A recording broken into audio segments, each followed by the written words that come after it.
Yes, అవి జరుగుతూనే ఉంటాయి. బట్ అల్టిమేట్ ఏం వచ్చేసేసి ఏ కులానికైనా ఏ జాతికైనా వాళ్ళ అస్తిత్వాన్ని కాపాడుకోవాలని చరిత్ర మొత్తం చూడండి మీరు. 2000 సంవత్సరాల చరిత్ర చూసినా, 5000 సంవత్సరాల చరిత్ర చూసినా, ఎవరైతే జాతి అస్తిత్వాన్ని కాపాడుకుంటారో, జాతి ఔన్నత్యాన్ని కాపాడుకుంటారో వాళ్ళే ప్రజల్ని పాలిస్తారు.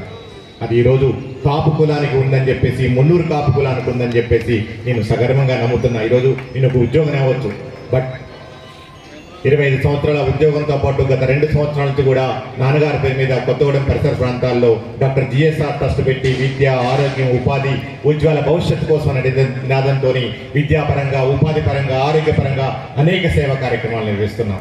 ఎస్, నేను ఇంత చదువుకున్నా, నాకు అన్ని అర్హతలు ఉన్నాయనే ఉద్దేశంతో నేను అక్కడ ఎమ్మెల్యే టికెట్ ఆశించడం జరిగింది. అనివార్య కారణాల వల్ల, పరిస్థితుల వల్ల ఈరోజు.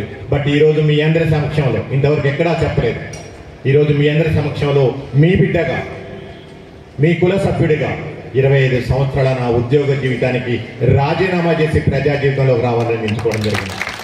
అది ఏదైనా సరే ప్రజాక్షేత్రంలో ఉండాలని నేర్చుకున్నా, ప్రజా జీవితంలో ఉండాలని నేర్చుకున్న నా మొదటి సేవ ఏదైతుందో అది ఫస్ట్ నా కులానికి, అది నా కులం నుంచి స్టార్ట్ అవుతుంది.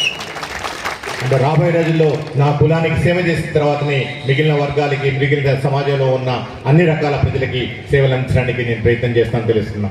సో ఈ సందర్భంగా 25 సంవత్సరాల నా ఉద్యోగ జీవితాన్ని వదిలిపెట్టి ప్రజా జీవితంలో నేను అడుగుడాలని అనుకుంటున్నా. ఈ సందర్భంగా మీ అందరి ఆశీస్సులు, మీ అందరి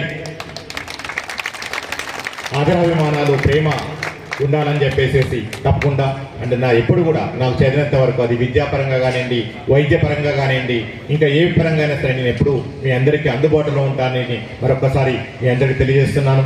అలాగనే దేవన్న